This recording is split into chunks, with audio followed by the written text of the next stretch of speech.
What is going on, everyone? My name's Matt. I'm Venom. And I'm Corey. This is the Heavy Metal Melee podcast. So what are we doing today, guys? Yeah, so we're doing a top 10 episode because why not? They're very because popular. We've gone through 10 albums, so what better way to celebrate than to rank all the albums that we've gone through so far? Yeah. Are we celebrating that we managed the last 10 episodes? Is that Without anyone canceling us or yeah, shutting us down. Cancelled yet. Or one of us quitting. Well, we One of haven't us quitting. yeah, it's been touch and go definitely. All I know is I'm excited for a second chance to tell you guys that you're wrong. Yeah. Well, we're changing the format up a bit. You know, we may have given the listeners the impression that this was like a well thought out podcast, but no, we just one day We don't know what the fuck we're doing. What's Yeah. That's surprising to me. I know. I Right? really thought we had our shit together. Yeah.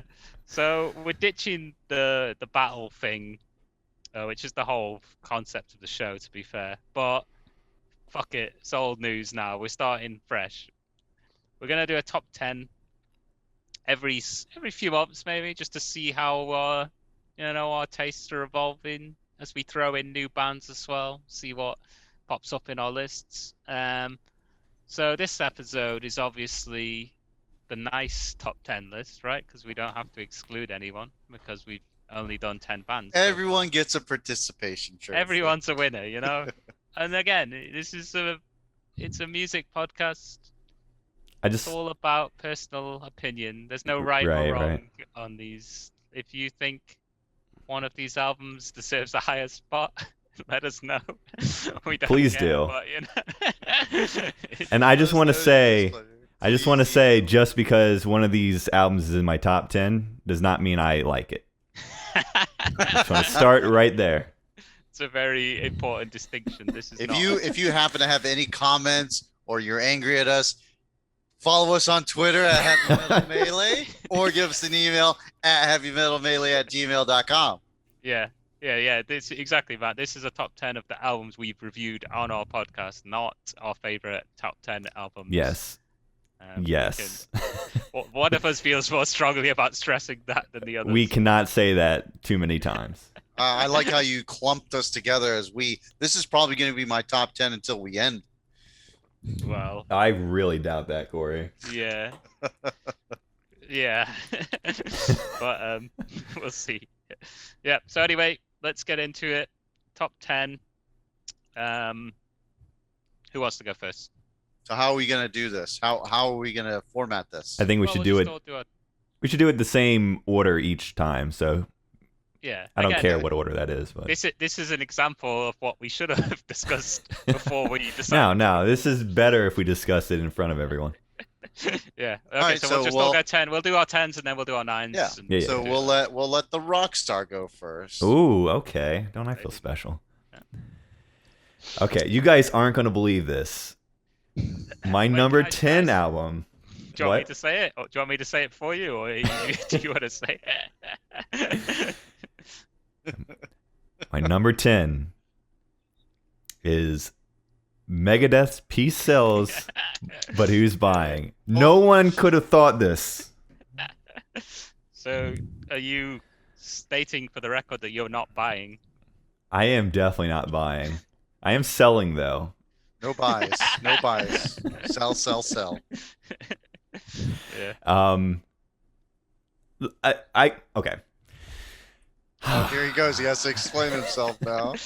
You know, if anyone wants to hear more about Matt's opinions on Megadeth, we've done a whole episode. I just want to start saying this is not my opinion just on Megadeth. This is not my opinion on the band as a whole, because if you saw our original video for this album, I said many times that Rust in Peace is a great album.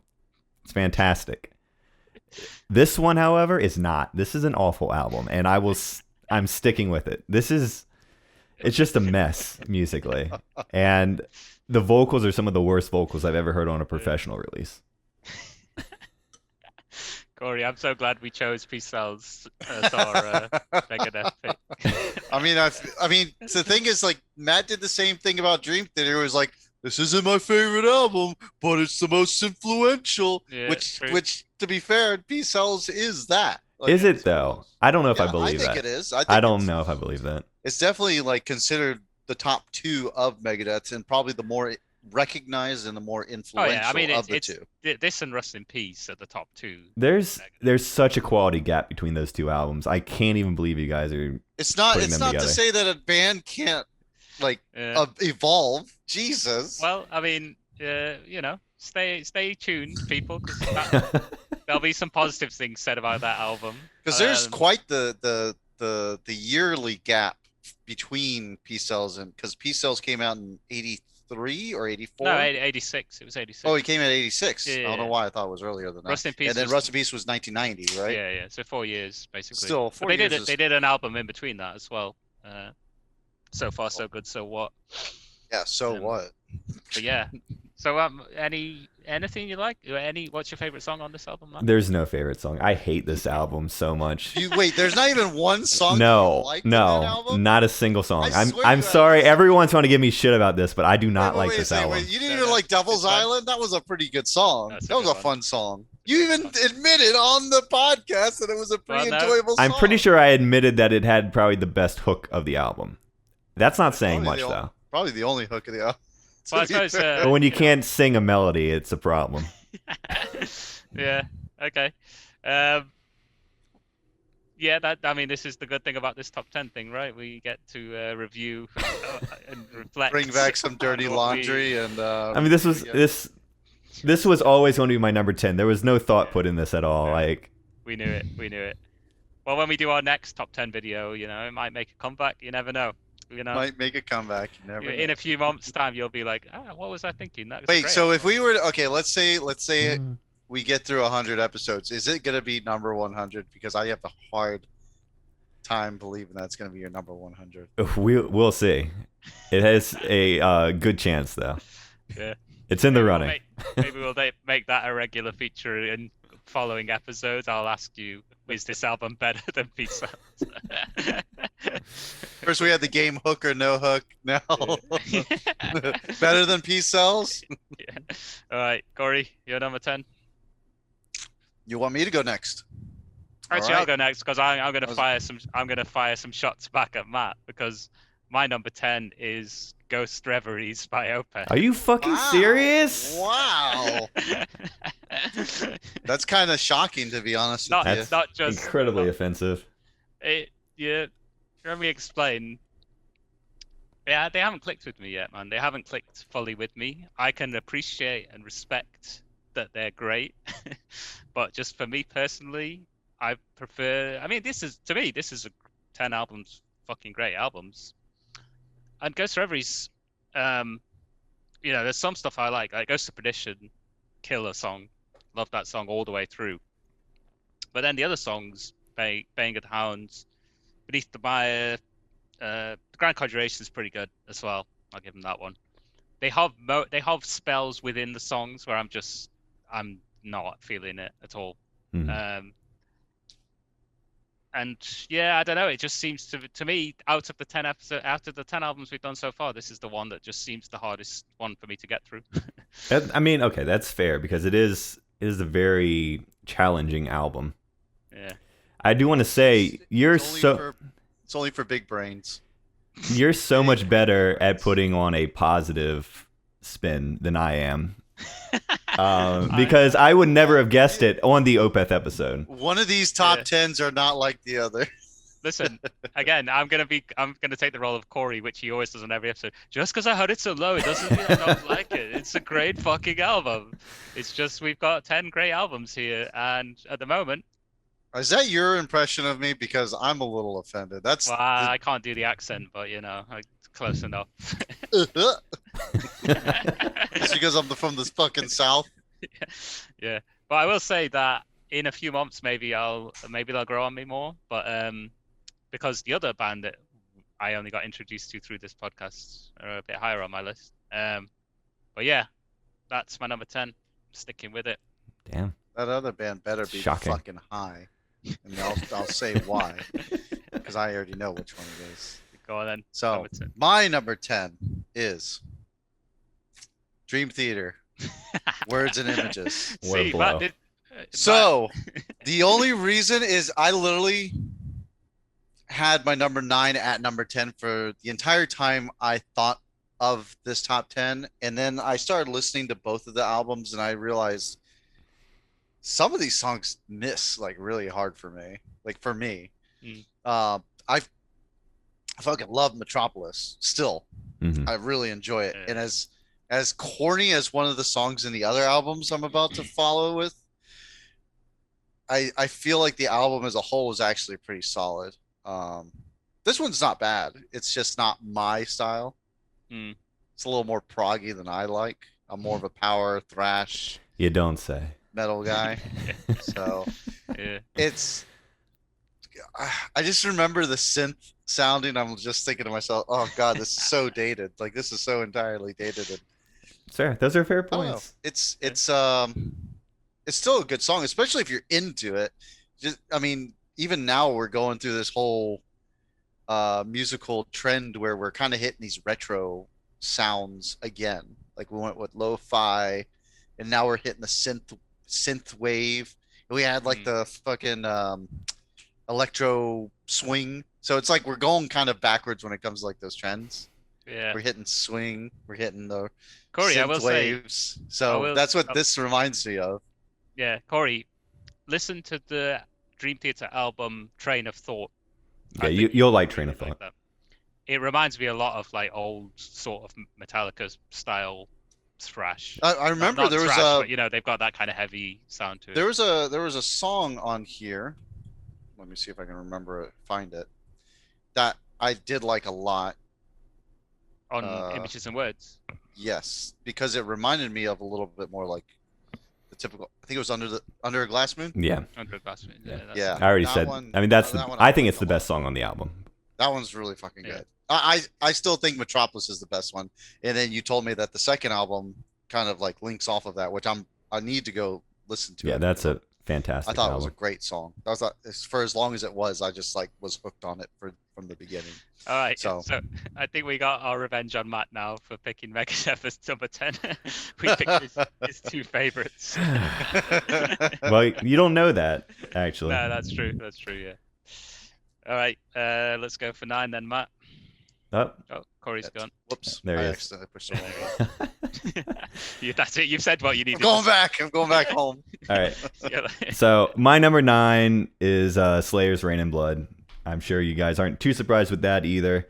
I do want to say there's a big gulf between this one and Megadeth. I do actually like respect this album a lot more because I can tell what they were going for, and even though I don't agree with the style of songwriting they're using here, where everything is ultra fast and you don't really have any time to breathe, the songs themselves are composed pretty well. And the singer is definitely more assured of himself than Dave Mustaine. So I think it's a much better album than Peace Cells. Would you say that Dave Mustaine feels like more experimental with what he was doing in Peace Cells? No, just inexperienced. Yeah. No, I was expecting this. I didn't think you would like Rain in Blood at all, Matt, which I was quite impressed that you did actually find things you did like in it. Yeah, I tried. I tried with all of these. I really did. It's not, the thing is, like, metal, again, we've said before, you get 3 metalheads in a room, they can disagree on pretty much every band that the other one mentions, right? That's just how kind of wide-ranging metal is. So it's not your style of metal, but you can see what they were trying to do, and yeah, like you say. Yeah. And we've even mentioned before we even got into that album was like, we know an album that you would like a lot more than this one. Yeah. Which I still think you would like. I mean, I'm looking forward to it. Like I'm definitely going to give them a chance. So I think because I kind of did the opposite of you, Corey, where I was super into Megadeth and Metallica style thrash. And Slayer was something that I got into a few years. Like, it took me a bit longer to get into them. And Seasons of the Abyss, which is the album you're talking about, right? That's the one that got me into Slayer. So as a sort of gateway album to Slayer, I would definitely say that's a better pick. My biggest issue with this album is just it lacks kind of diversity as far as like styles goes. It's pretty much if you were to link them up and just say this is one 27-minute track, everyone would be like, yeah, sure. That sounds about right. Yeah, like all the songs sound very similar to each other, and they don't really explore different moods. It's pretty much the same mood the entire time. Yeah, you definitely get a lot Mm. different, especially when you go into South of Heaven, and then when you get into uh, Seas of the Abyss, it really goes off the coasters and Okay, I'm looking forward to it. puts you Yeah, through a roller coaster. Yeah, I mean they're still pretty, morbid. Like the theme is. Oh, the still themes pretty... are still the theme's still there. It's I'm just, okay with the themes. Like the they- themes don't yeah. bother me. I mean, it's obviously, just like not, the pacing is a little bit more up your alley because there's a lot more slower, a lot of more morbid, Yeah. yeah. meticulous. I mean, like I said on the Slayer episode, I feel like the faster songs can be appreciated more when you have some slower songs in there too. That's just my opinion on music in general. you'll definitely get that with season. I'm excited for you to listen in on that one when we get Yeah. to it. All right. Okay. Venom. My number 9 is Once by Nightwish. Great album. Really strong songs on it.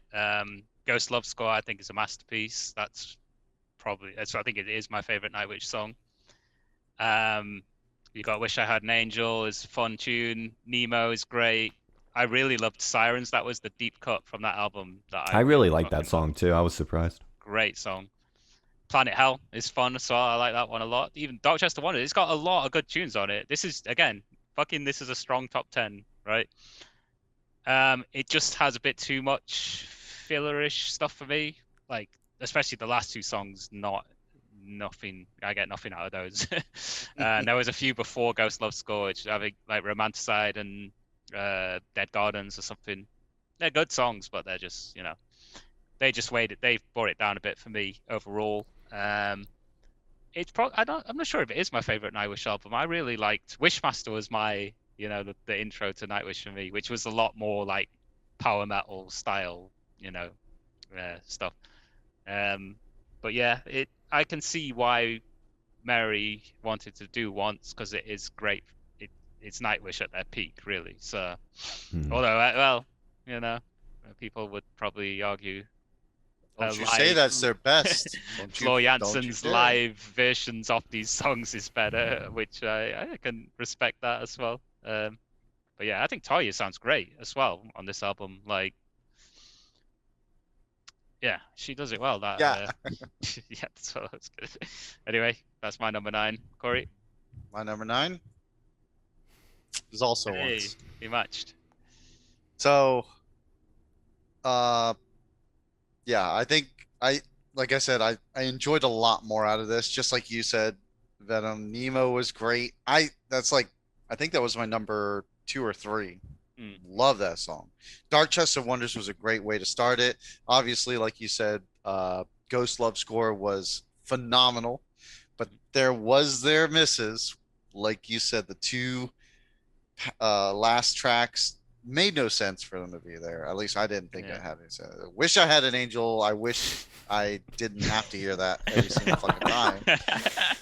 I don't know how you can like that song so much. It stresses me out listening cheesy, to it. Man. It's just fucking cheesy and fun, Does it just remind you that you don't have an angel, Corey? I'm sorry. Yes, it reminds me, and that stresses me out. I think I like Romanticide a little bit more than you did. Romanticide's great. I actually like that song a lot more than you did. The one that I thought was kind of weak was Creek Mary's Blood. I didn't. Yeah. Yeah. I didn't like that one too much.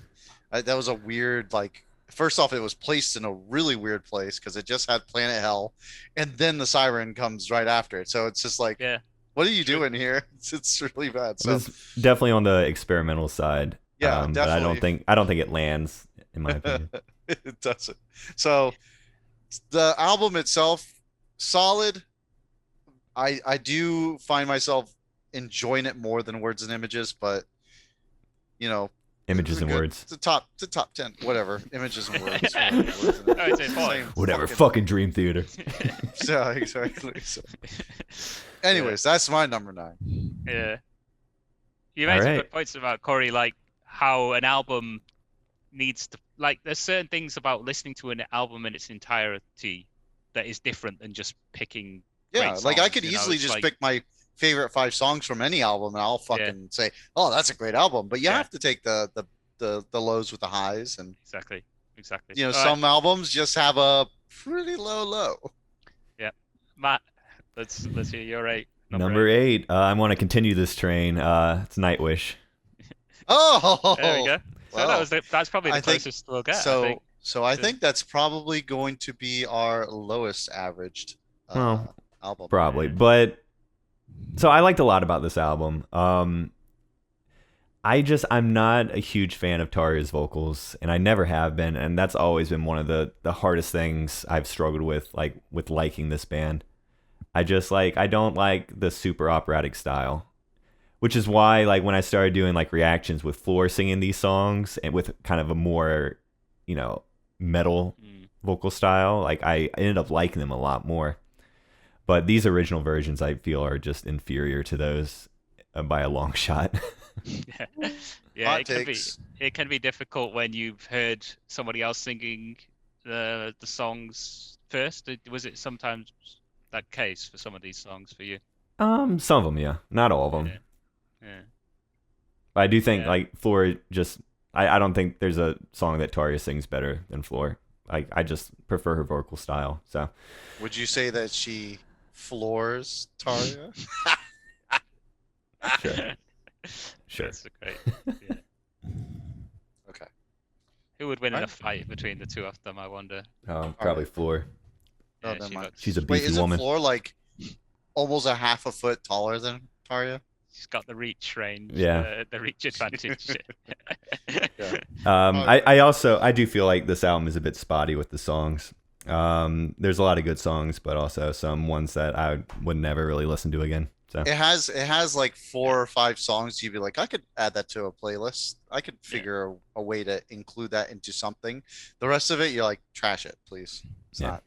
Yeah. not quite what I'm looking for. Okay, my number 8 is the band that I brought to the table. Amon Amarth, Twilight of the Thunder God. Number 8 for me. Great fucking album. I love Amon Amarth. Like, they're more of a best of band for me though. Like, if you give me my top 20 favorite Amon Amarth songs, they would rank up with pretty much anyone. But as this album as a whole, I've always felt the second half is a bit weaker. And I don't know, it just, again, this top 10 list is so fucking strong. It's like, it's this album, because, okay, so long-time listeners know this, but we originally were just picking albums ourselves, right? Before we started doing the randomizer thing. Mhm. So we were just picking like the greatest metal albums of all time. So it's like, okay, yeah, fine, Twilight of the God is 8, but maybe it'll be still 8 in 100 episodes time, you know? if we don't pick any other good albums. But yeah, I mean, well, fucking Twilight of the Thunder God, the title track itself is incredible. That was my number 1, still is. Guardians of Asgard is awesome, especially live. Again, this is a band, go see them live. They kill it live, so good. What else? You got Tattered Banners, Bloody Flags. I love that song. First Kill. What's Another the album. Yeah. Anyway, go listen to the episode. You know what the songs are. It's good. All right, Corey. All right. My number 8. Judas Priest, Screaming for Vengeance. Interesting. So I listened to this album again, and I forgot how many ballads were in this album. I was just like, wow, there's a lot of slow, like there's some hype songs, and then they slow it down quite often. And I just felt so confused. I was like, just keep going with that momentum. I loved it. You know, you have Electric Eye, you have Blood. I actually like Bloodstone. Some people don't seem to like it. What? That's a great Screaming song. for Vengeance is great. But then you have like Take These Chains, which is I a good love Take song. These Chains. That's a great song. I'm not saying I don't like it, but it's a really weird, strangely placed song. Good old Bob. Pain and Pleasure, I realized I didn't really care for it that much. That You was a need drunk to- mistake. You need to evolve, Corey.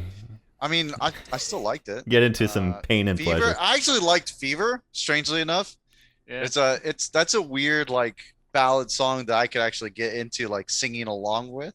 Corey, you're still, remember when Exodus, I think they had a shirt that was said like no fucking never write a ballad or no fucking ballad Yeah. or something. That's Yeah. you. You should own Kind that of me. shit. I mean, there's some times where you can do a ballad, but I feel like it's got to like kind of fit in with the. Hmm. I don't know, because I feel like Screaming for Vengeance, their tempo is pretty fast, and then they go with these ballads that like really slow it down, and it's just for me it just doesn't hit. But Electric Eye is still one of my absolute favorite songs. Great song. Yeah. Out of anything Judas Priest comes out with, because it just makes me think of the fucking Mighty Morphin Power Rangers. That's what you want. That is. Yeah. That's all I want is some fucking Power Rangers. That's the bar right there. So yeah, that is my. I feel like that would have been a surprising number 8 to y'all. Maybe it's not as surprising just because you know me. I'm just going to tack one right here. My number 7 is also Judas Priest, so it's not surprising actually. Yeah. You've already said how much you preferred Painkiller. No, that was Venom. Oh, No. Venom. This is actually my favorite Judas Priest album.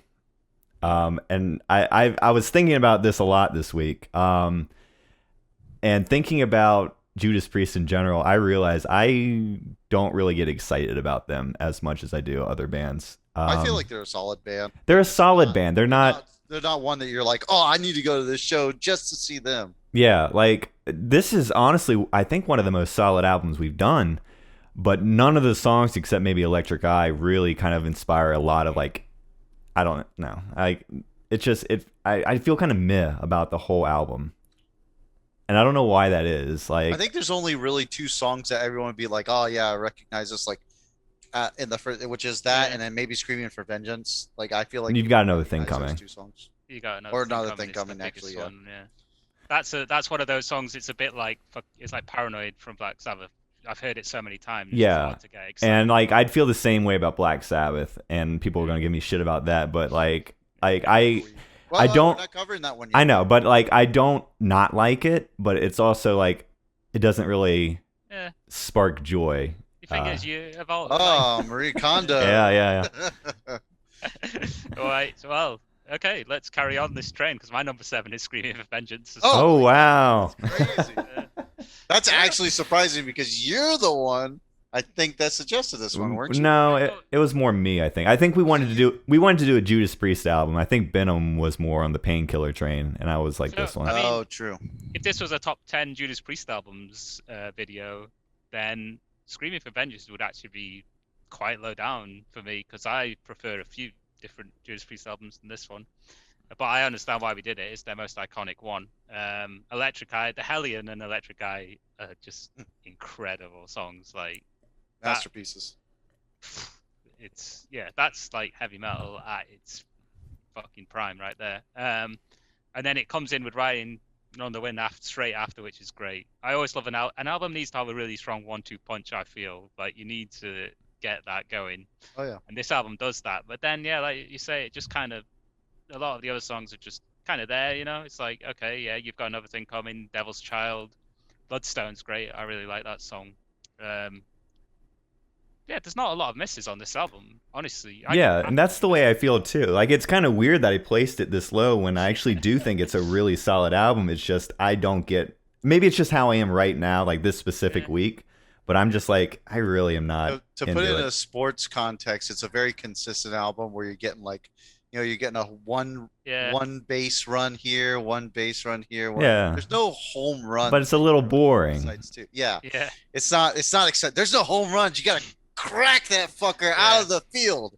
It's like when, again, to use another a British sports analogy, like a football player who's just so consistently good. It gets boring after a while. You're like, yeah, okay, they scored another hat trick, whatever, And that's kind of Judas Priest. Maybe we're kind of taking them for granted a bit, but yeah, I can see why we've all ranked them lower than a lot of the other albums we've done so far. Oh yeah. Okay, so Corey, you're number 7. Sorry, Matt, but it's okay. So I actually love. I don't agree with Venom on one thing. I actually really liked Beneath the Mire. I love that song. That's one of my favorites from that album. But my absolute favorite one was Reverie, Harlequin Forest. I feel like that could have easily been like at least. I mean, I know it's an 11-minute song, but the first 4 minutes before it goes into its like slow pace, I feel like that alone could have been like its own single because it's just so catchy. Yeah. It's so good. I like the slow pace of that song. No, I mean, I'm not saying I don't like the slow pace. I'm just saying like if you want to turn it into a single, right. Just that first part before it gets to that pause or whatever you want to call it. That's a really good like front to that song. Obviously you guys know how much I love Atonement. Even though it's just there's not really a whole lot to it, but I fucking love how zen and chill and peaceful it is. I know you guys didn't like that I didn't care for the Grand Conjuration as much as you guys thought I would. Mm-hmm. I know Matt was really thinking that was going to be one. I thought it would be your favorite. It's still the heaviest song on the album, and it's a good maybe song, I just pigeonhole you too much. Like I think you're the heavy guy. You like the really kind of straightforward heavy songs, but yeah, I do. I really not. Do. It's got layers. Oh wow, I guess not. You know? I don't know. It's just like I like Opeth a lot. It's just there's so many more other bands I'm really excited to get into after this. So that is my number 7. That's kind of where you might be. Just to say some nice things about Opeth again for a minute before Matt really says a lot of nice things later on. That's kind of where I'm at with them at the moment. Corey, say like what you were saying. There's bits in the songs that I really like Beneath the Mire. I love. No. It's okay. So I think love the end. I don't know if you were talking about what I was saying with Reverie. I love the whole song. It's an 11-minute song, and I go through the entire thing. However, if I wanted to make a single, the first 4 minutes before it gets there, it would be a smash hit. I think because it's just a great sound. It's perfect for the radio.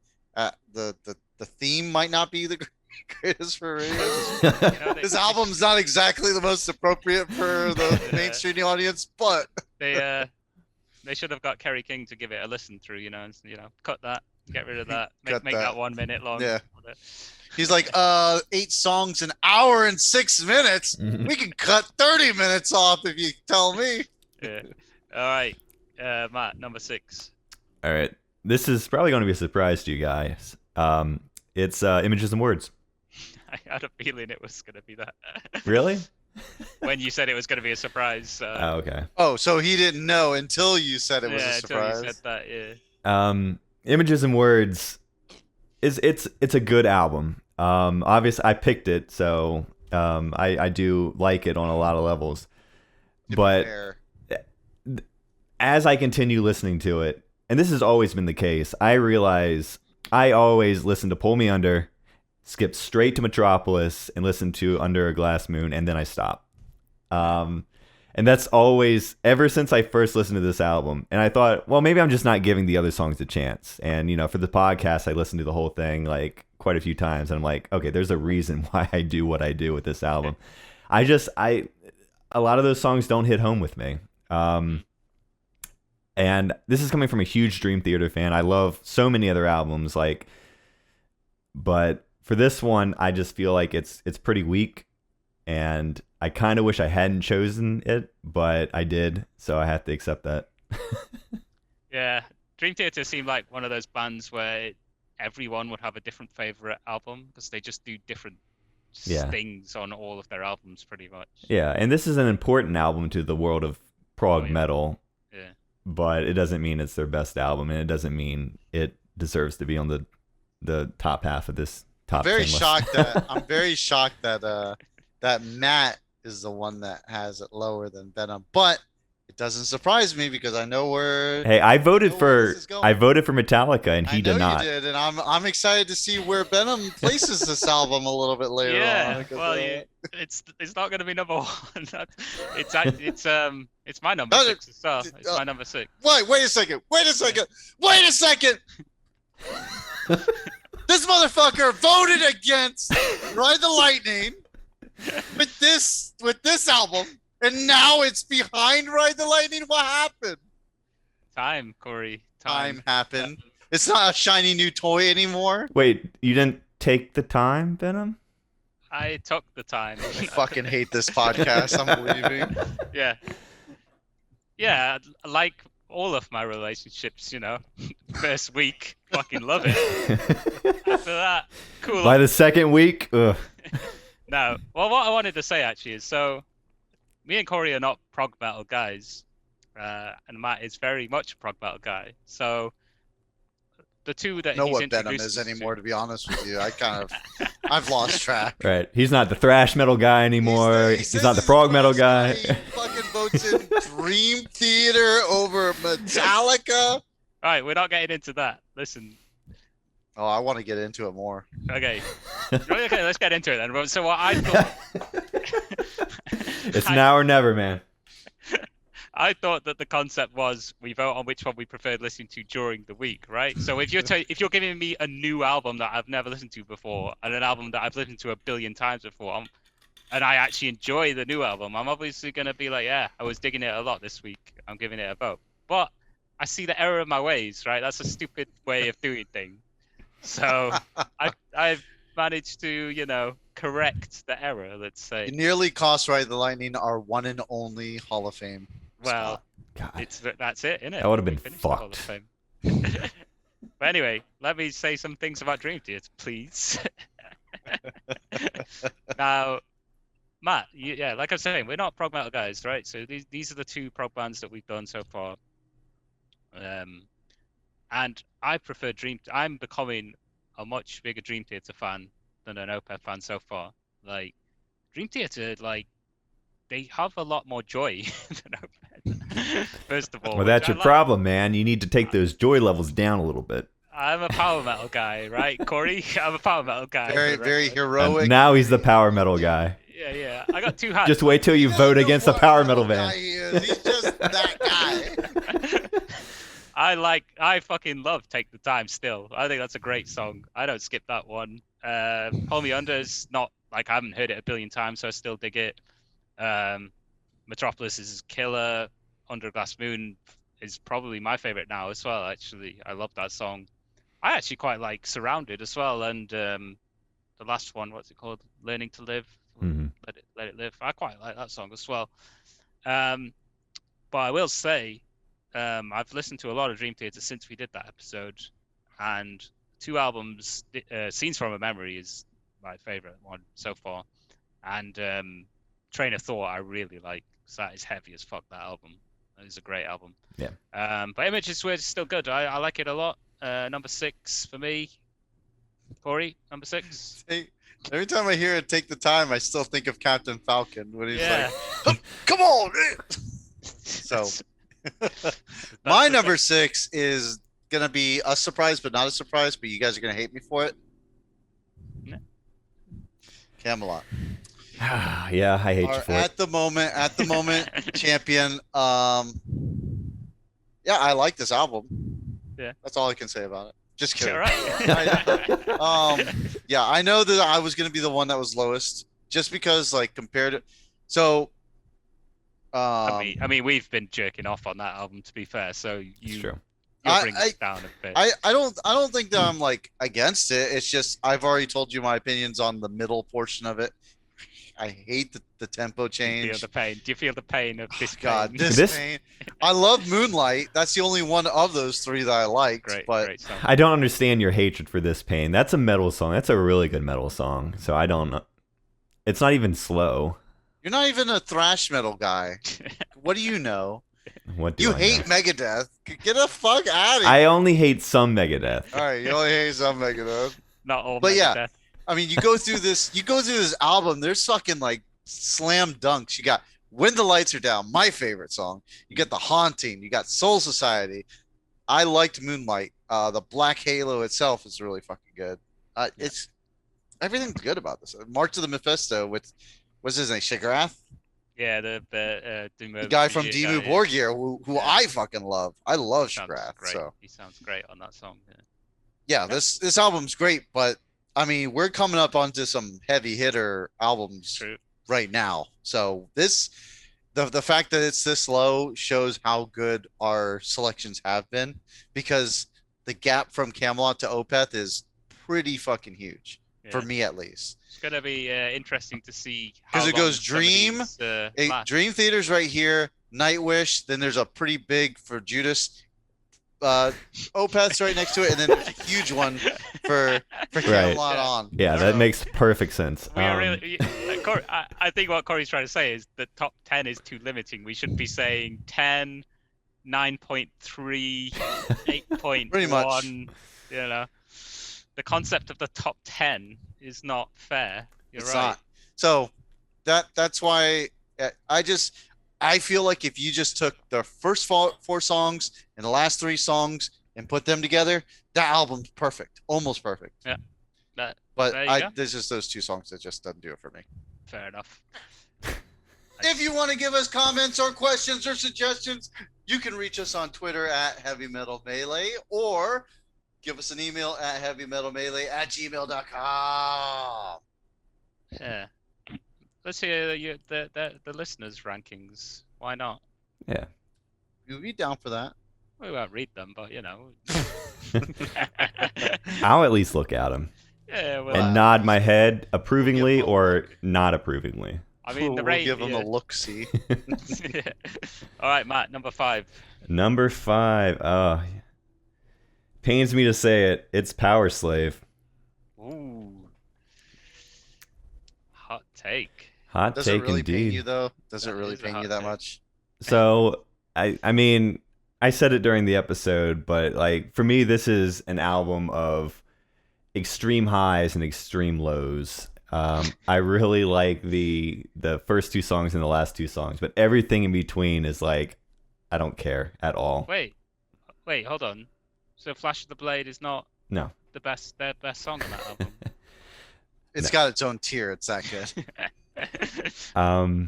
And I've always felt this way with this album in particular. I just don't like the middle. Yeah. And I think this is honestly Iron Maiden's best album. For me, I don't know. It's really hard, but like for most of their albums, I don't like half the songs. And I consider myself a huge Maiden fan, but I just don't like half the songs on most of their albums. Yeah. I mean, when you've got a band with such so many albums, it is possible that you don't like the whole albums of any of them. You know, their best, maybe greatest hits of Maiden. Oh, I love their greatest hits. Yeah, exactly. Wow, that is a hot take. That's one of my hottest takes, I think. Stunned into silence. My number 5 is Rain in Blood and Slayer. This album. He says he's the thrash man. Well, you know, where I come from, Metallica is thrash. So Rain in Blood. Well, first of all, Corey, this is top 5 metal albums that we've done so far. In 100 episodes' time, this might still be top 5. You know, this is a killer album. Don't get me wrong. It's a fucking great album. It's just repentless. It just doesn't stop. Like as soon as Angel of Death kicks off, killer intro to that song, by the way. Never slows down. Never has a moment where you're like, this doesn't fit. It's thrashy as hell. Like I love Jesus Saves, Ultra Sacrifice, Postmortem is one of top Slayer songs ever, and then obviously Rain in Blood is iconic. Everyone knows that. Oh, yeah. I've always rated some of the other thrash bands over Slayer personally, and some other Slayer albums potentially as well. But I can understand fully why people rate this so highly and why it's seen as a masterpiece of the genre, because it is. It's something that just raised the game for a lot of bands. Oh, Hugely influential, this album, like in terms of the extreme death metal especially. And yeah, it's beautiful. it's awesome. It's quite the fucking album. Beautiful is not the word I would use, but it's a pretty good album. If you look at some sort of murder as beautiful, then yeah, it's like a beautiful murder, you know. You never seen a crime scene before, man. Murder done right. Yeah. That's my number 5. This is how you fucking do it, guys. All right, my number 5 is Amon Amarth's Twilight of the Thunder God. What a fucking great album this is. I absolutely love this style of music. Yeah. It's just I honestly think every single album almost hits. Every single tracks hits. There's one or two that like kind of loses you, but for the most part, what a masterpiece. This could be one of their best ofs. Like, it's so good. Yeah. Although obviously there are other tracks that are phenomenal. And just like you said, Benham, if you take their 10 best tracks and throw them together, they contest with a lot of the greats. Yeah, definitely. And so, and I also love this style. We talked about a little bit on that episode where, you know, it sounds a lot like Death Clock, which Benham you still aren't super familiar with. You have to keep bringing that up, but yeah. I do, because I fucking love Death Clock and I love Amon Amarth. Can we at least say that Death Clock sound like Amon Amarth? Right? Amon Amarth yes. Amon Amarth has been around for a lot longer. Okay. But yes, let's give them that. Give them that respect. Give them that respect.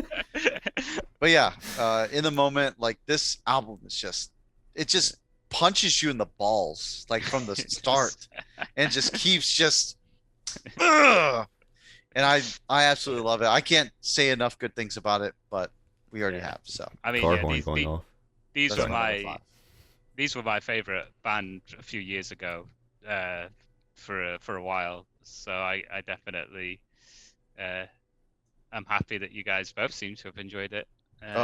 Absolutely. Apparently we liked it. So let's go number 4 then, Matt. Number 4, Amon Amarth.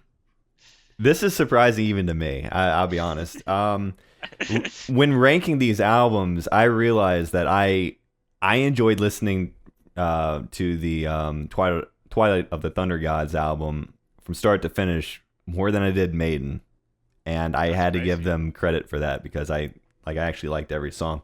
Now I don't like every song as much as I do like some of the other bands. Like, I don't think I'd rate a single song above like the 4 big ones on Powerslide I like.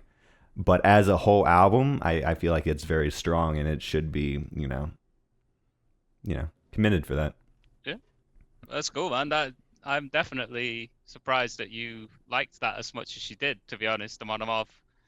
I thought you would like them, because they do remind me of Maiden at times. Some of their more melodic sections, especially. Yeah. I don't know if they remind me of Maiden. I'll be honest. I don't know if I feel that, but it does remind me of Death Clock, and I love Death Clock. So I gotta check this fucking iconic American band.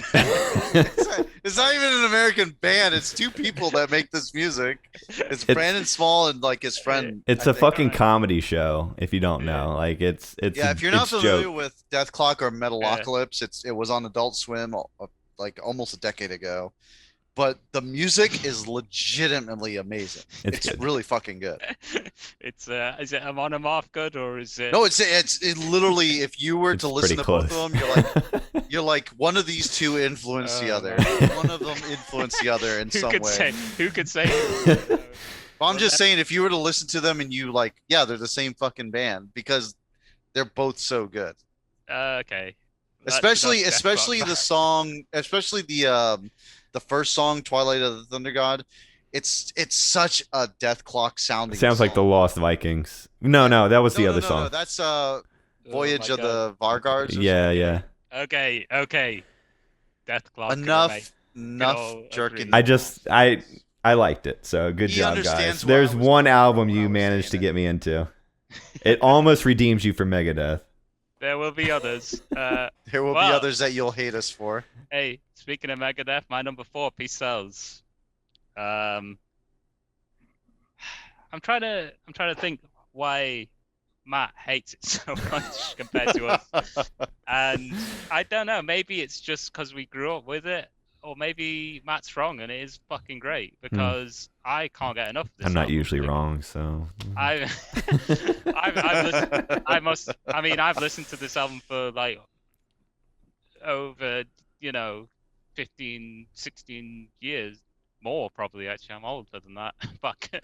And I just haven't got bored with it. Like, okay, I'm not as big a Megadeth fan as I used to be, not by a long stretch. But this album just, I don't know. There's something about it that just clicks with me. I don't get it. I don't get it at all. Like maybe I put more stock in vocalists than you guys do. I just can't listen to it. Like it's so bad. It does seem like the vocals really turn you off a band more than maybe me and Corey. But for me, like Wake Up Dead is insane. The Conjuring, Devil's Island is awesome. Good Morning Black Friday, Peace Sells as well. You know, Really My good. Last Words. My Last Words is still one of my favorite songs. It's good. It's good, but it's not one of my favorites. But like, it just the whole album has this weird kind of eerie. A lot of the songs they have this really creepy sounding intros to them, which I think is really cool and something Megadeth have always done well. Like one thing you can't take away from Megadeth is the riffing. They've always been insane. Yeah. I mean, I gave them compliments on the video. Like the guitar work is great. Yeah. Just that one. The only thing that marks it down for me is the cover song of Superstitious or whatever. That terrible, such a weird choice. So bad. It's not that it's bad. It's just a weird choice. And it is bad. It actually, doesn't fit their style at all. Yeah, but it doesn't fit anyone's style. Yeah, that album is a top album, and it's probably going to be on my top 10 list for a long time. But we'll see. Corey, number 4. My number 4. I think it's not too big of a surprise. Be Powerslide. I love this album. Flash the Blade, most underrated song ever. Everything about it is very hype. Yeah. And if we were to make a drinking game out of the many times I've said the word hype, everyone's drunk as shit. Or dead. Because I love hype music, and this is a hype fucking album. Yeah. I love everything about it. There is a few misses back in the villages, Back in the village, at the back of the village. yeah. And you know what's so weird is that like now every time we cover a fucking album, if there is a song where the singer says the same thing more than 2 times, I think of Back to the Village. So I'm fucking scarred for life. And that puts you straight back in the village. It puts me straight back into the village. Luckily, I have the Flash of the Blade to protect me. So. Didn't you say Swell Power Slave is the worst song on the album? Was that No, I did not say it was the worst song. I just didn't say it was number 1 like you fucks did. And we can still take you to task for that. No, it was I think it was number 5 or number 4. One of those two. No, it was number 5. That was the surprising part. If it had been in the top 4, okay, fine. But you put it outside the top 4. It's because Flash of the Blade is so great. I love Flash of the Blade. What can I say? I love how we're having this debate again. We're bringing it back. Like, it's good. It's good that sometimes we got to call back and make sure that our opinions are still the same. Unlike some people who have voted against the others. So that is my number 4. Okay. Top 3. Okay, it's time for gold, silver, bronze. Gold, silver, bronze. Matt, what's your bronze? My bronze, not too surprising. It's Ghost Reveries. I think this is a fantastic album. I think it's Opeth's best album. I think it's almost a work of art. It is a work of art. I'm going to state it. It's a work of art. Go for it. We can say that. Yeah, Metal can say be that art. if you want. I know there's spots in individual songs that are a little weak, but I feel like as a whole, like every song is good. I would have trimmed the length of maybe like Harlequin Forest, Baying of the Hounds, and Beneath the Mire a little bit. But as a whole, it's fantastic, and I think they're doing something that's so unique, so special with this album that no other band is doing or has ever done. Like their own unique thing, and I love it. Yeah. I do feel like that it's a very progressive album, and I get why you guys placed it so low, especially because half the album is not metal at all. Yeah, they definitely sound a lot more like some of the old prog rock stuff more than Dream Theater do from what I've heard so far. Yeah, it's which is why you fucking love them so much. Exactly. I'm a prog guy. I'm the prog boy, as it has been declared by Corey. Prog boy. Maybe I'll be a prog guy in 2 weeks' time, probably, based on my. You're not a thrash guy, that's for damn sure. We've already proven that one. You're saying you're the power metal guy, but you still have to prove it. We'll see. Yeah, we'll see. Well, I'm actually probably not going to prove it now because my number 3 is Camelot, the Black Halo. Holy shit, this album is underrated in terms of metal as a whole. I would say it is a masterpiece of an album. Like it take the whole thing about an album, right? It tells a complete story. Okay, yeah, you don't have to be a concept album to be a great album, but this one just flows so well. Like it kicks off with March Manifesto is my number 1, still probably is as well. That just brings you into the world straight away. You're like, okay, what is going on here? This is fucking awesome. And the demonic voice of Shagrat really adds a lot to that song. You got the guy from Stratovarius, Jens Johansson on keyboards. I always loved him. All the guest appearances throughout the album are great as well. And just the way that like the interludes are placed. It's just perfect. Like you get the first 4 songs are all amazing. Then you have the little interlude and then these 3 like really that could just flow into one song. The This Pain, Abandoned, and Moonlight is one of my favorite songs on that album as well. And then you think, okay, one of the things that makes this album great is the fucking quantity, because like that would be enough, right? You're finished. Okay, that's the end of the album. No, you still got like 4, 5 songs. Really good songs. All good as well, yeah. Like in terms of consistency, man, this album is great. Like I can't believe how many good songs it has on it. The only thing that's made it number 3 compared to the top 2 is that, like you said with Amon Amarth, Matt. I think none of these songs are better than some of the songs on the 2 top albums for me. And maybe I'm just looking at the top 10 a bit different than you, but yeah. That's it's maybe, especially with Peace Cells being at number 10. Well, yeah, we'll just kind of call that a mistake, but we'll move on. We'll move on. That's totally accurate. Camelot, Matt, you introduced me to them. Hopefully, I'll introduce them to somebody listening to this, because go check that band out in this time period as well. They were, oh man, Roy Khan is insane vocalist, insanely good vocalist. And they got enough of the happy power metal for me to enjoy it. Well. Yeah, enough happy for you. Enough pressing side for 2 tracks. Right, and enough darkness for me. Yeah, the perfect band for me and you, probably. Yeah. All right, Corey. My number 3, Ride the Lightning. Whoa. Okay. So this one's a surprise, but especially considering I voted for it twice. But everything about this album's fucking awesome. There's only one song that I absolutely fucking hate. Everyone else should, and anyone who dislike this song should fucking hang themselves and light themselves on fire. Fucking Escape is awful.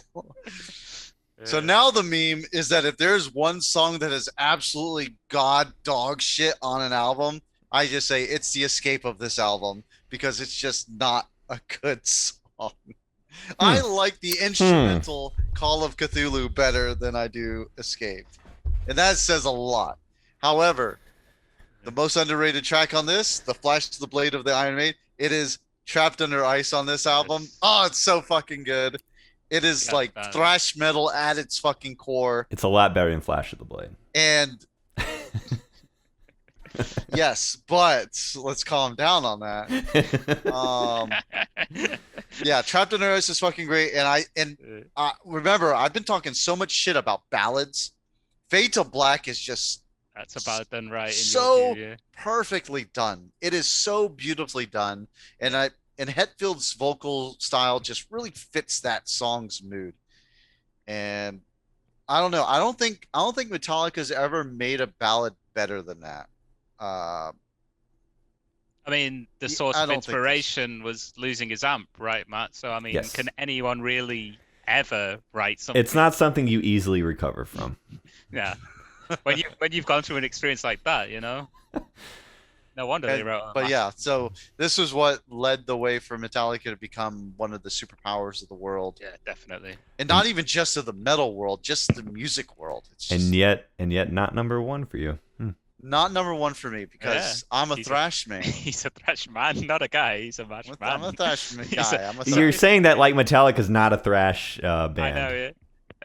I mean, they are. Well, yeah. They sold out. They are the thrash band, Corey. Sold out. Yeah. I don't know about the thrash band. They are the thrash band. If I were to say there's a band that's more thrash than them, I think there is at least one. And also, look at that fucking album cover, man. Oh, it's fucking cool. Badass. So I love it. It's the background of my PC right now. I actually don't like this album cover that much. That's really unfortunate. It is, isn't it? That's really unfortunate. Okay. I mean, I'm already killing myself because I like Escape, so I guess I might as well kill myself for not liking this album cover too. Just two birds with one stone. So what's your number 2, Matt? You can listen to Opeth whilst you kill yourself. My number 2 is this album. It's Ride the Lightning. Ooh. So wait a second. Had we matched these two up, you would have gone with Camelot. Yeah, well, Camelot would have been the gatekeeper. Yeah. Looks like it. I mean, I haven't announced my number 1 yet, but I guess you can deduce it. No.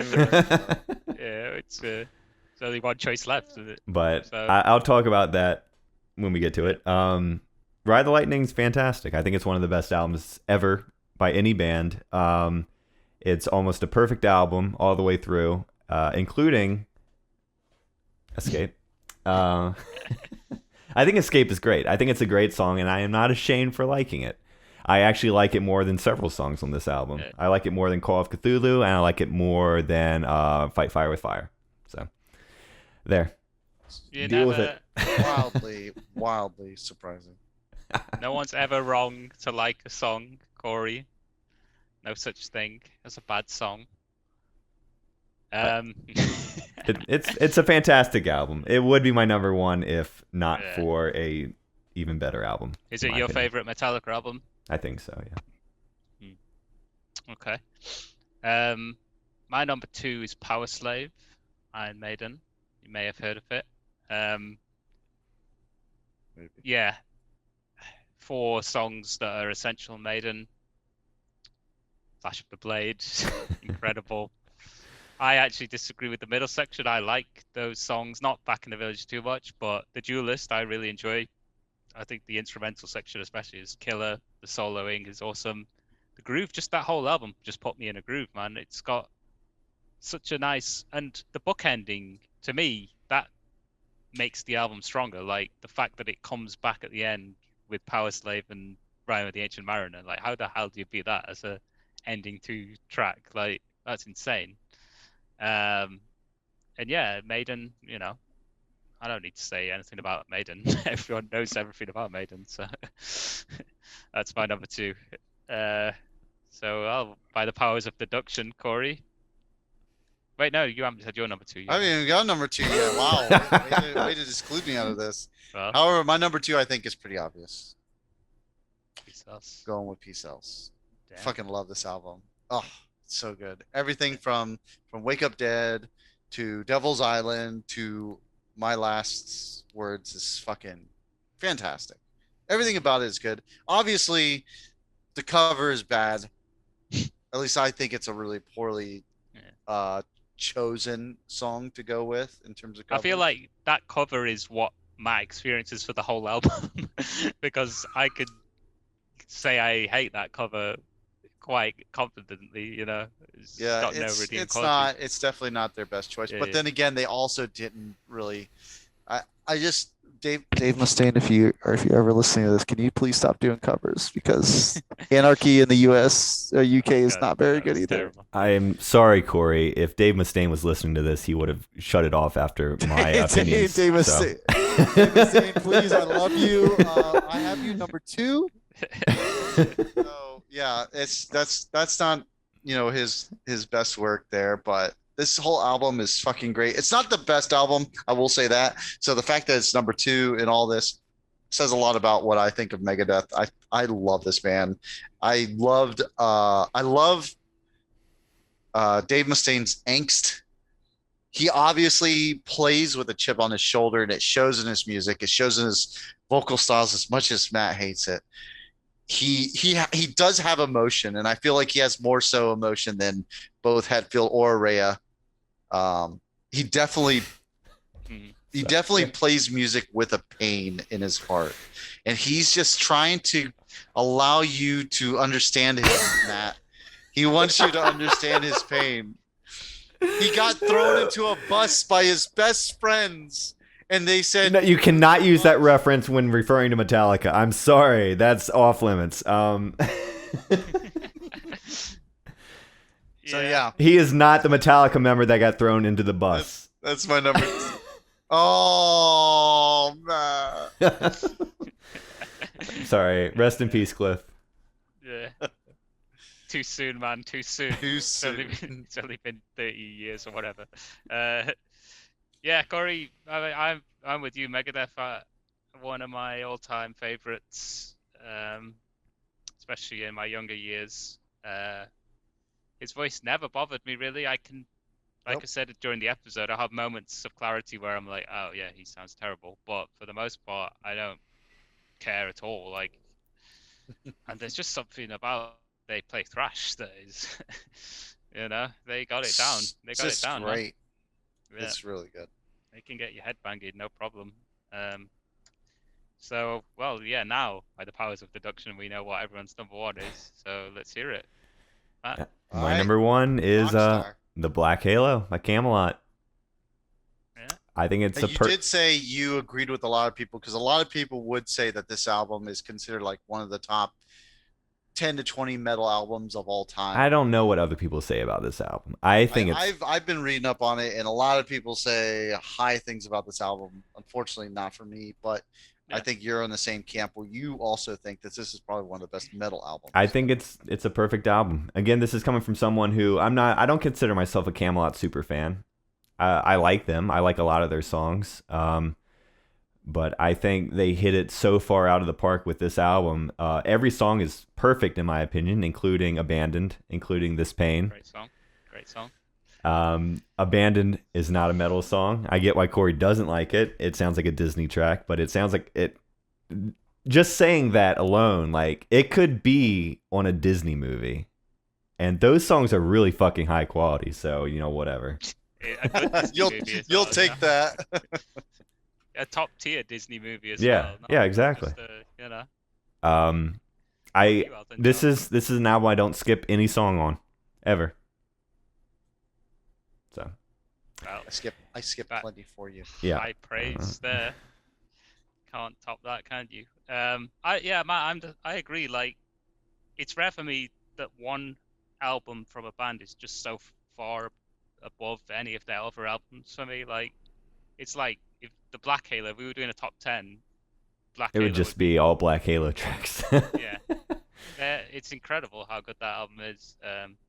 I do. Some of their other albums are good as well, but yeah. Oh yeah. I mean, I really like what is it, Ghost Opera, the one after this.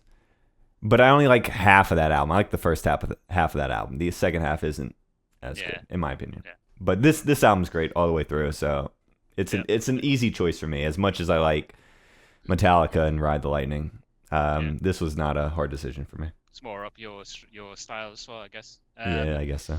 So yeah, I'm getting my Metallica credit back, I guess, putting them as my number one.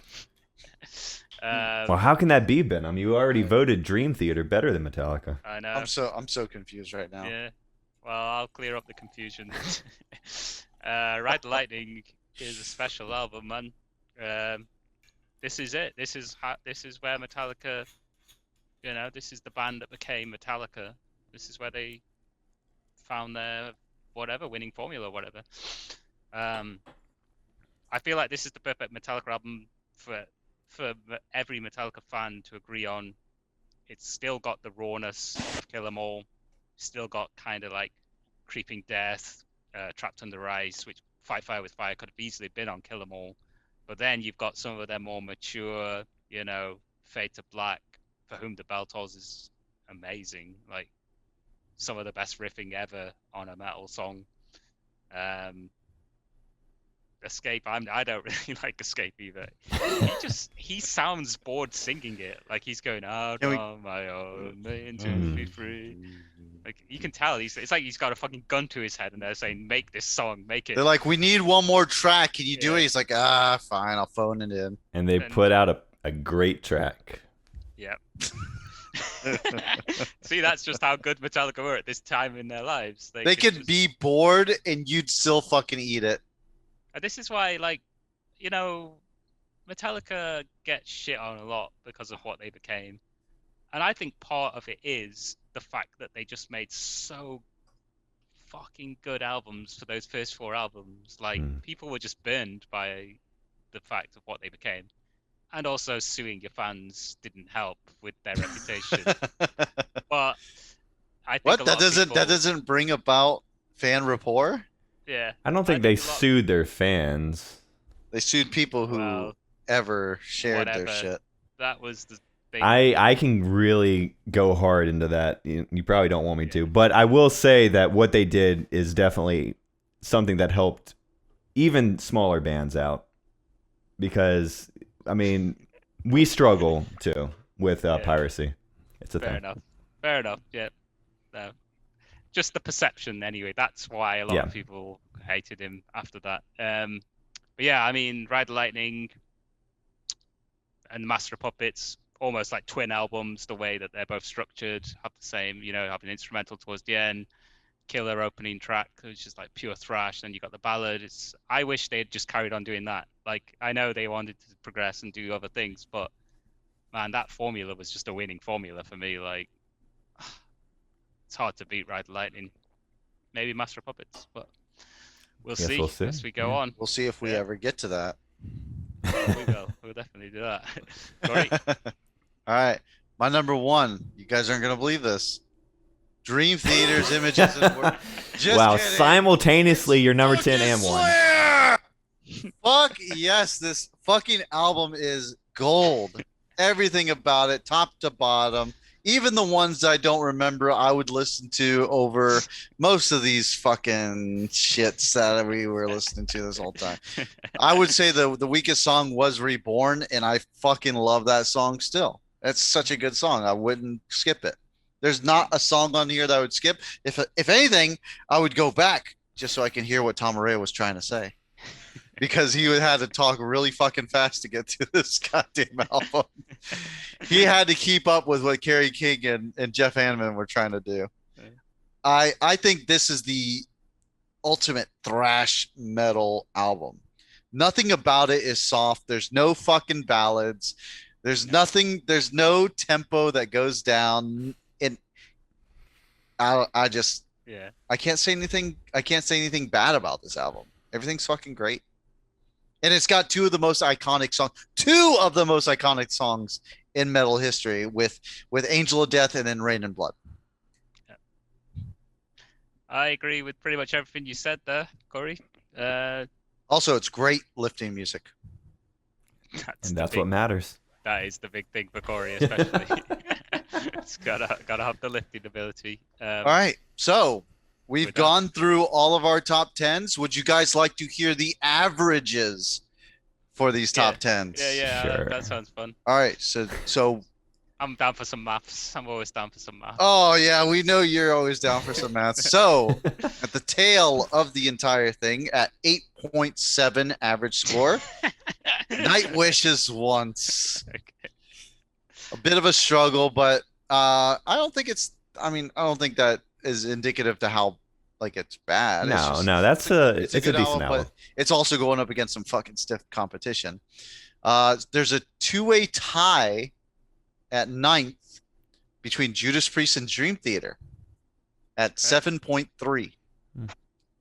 Pretty impressive, because I thought Judas was going to beat Dream Theater, and someone decided to pump up their score a little bit. So I'm not going to point fingers. I don't particularly think it was that great, but whatever. So at number 7, Opeth, 6.7. I was kind of surprised about this one. I thought it was going to be a little higher. I didn't expect Benham to go 10th with this one. Yeah, this one honestly to me is the shock of this entire thing. I didn't think it was going to be 10. This is like a fucking. Are we reacting to our top 10 list now? Yes. That's pretty nice. Amon Amarth is 6 at 5.7. You got Megadeth at 5.3. Okay. Because I know Matt really pumped up that score. Slayer is at a solid 5 at number 4. Iron Maiden with a 3.7. Camelot just ahead of it at 3.3. And then Metallica with a solid 2. Wow. So Metallica was So averaging. yeah, at Metallica, second. Camelot, then Iron Maiden. And Iron Maiden.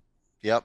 Sounds about Which right. is probably our 3 best albums that we've covered, except for Rain and Blood. But we will. We've I mean, we've literally all just said our top 10s, so they're clearly not your top 3. But as a whole, as a collective, As a collective, I think they're we were in Like, I'm okay with that. As long as no one said Megadeth is number 1, and that makes me happy. So I don't even think if me and Benham made it number 1, it would be number 1. Yeah. It would probably average out to like 3 point something, which would still be behind Metallica. So when we are able to all be in a room together again, Ride the Lightning would be the album of choice. I guess so. That would be the most agreeable. Yeah, one. definitely. I don't see any of us being like, not sure about that. Maybe one track on it, we might be. Oh, no. You got to do them all. That's the thing. Gotta do them all. That's what you get when you commit. Yeah. This has been fun, guys, doing this whole, reviewing albums and shit. It's made me start to appreciate albums more again, because I was definitely going down the path of discovering a new band, Spotify, what are their top tracks, that's all I'm listening to, whatever. You learn a lot from an album, you know? Yeah, I mean, if it wasn't for being able to listen to the whole album, you wouldn't see those underrated gems that everyone talks about. It's like, oh man, this song, like, no one talks about it. It's fucking great. Yeah, like Escape. Yeah. Flash of the Blade, of course.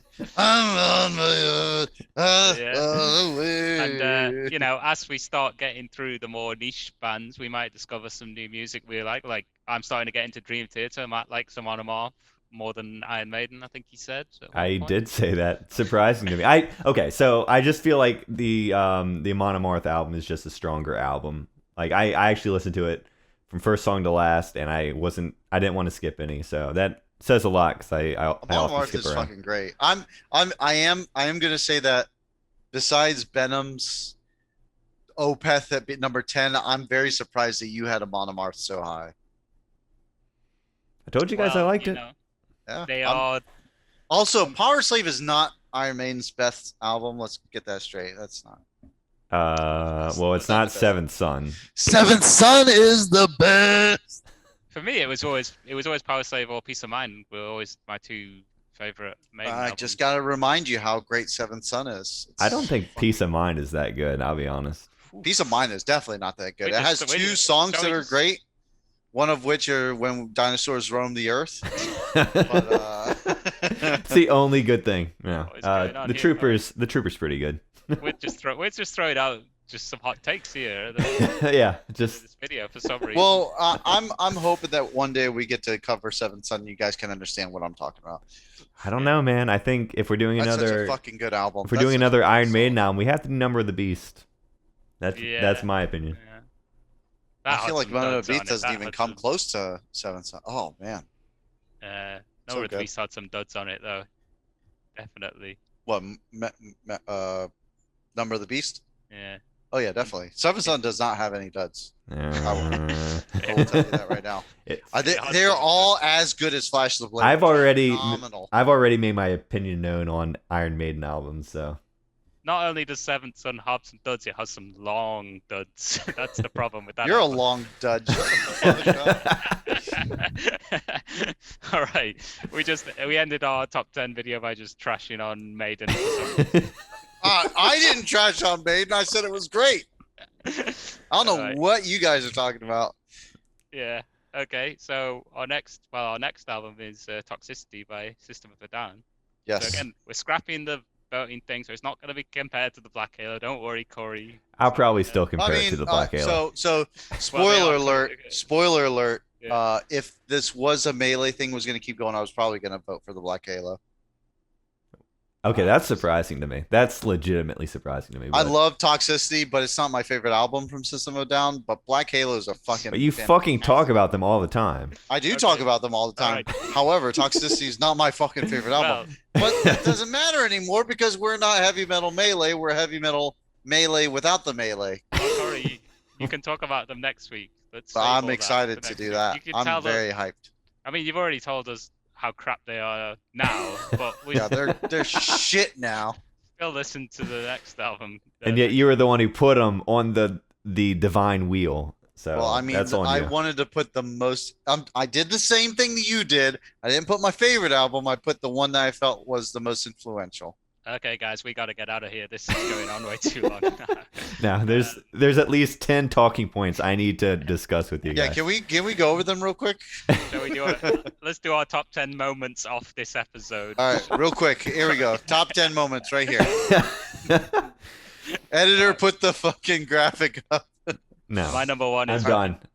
So- okay. Everyone, have a good night. Cheers. Everyone, go and listen to some Death Clock. Peace out. See you He guys. sells. No one's buying, as was the case last time.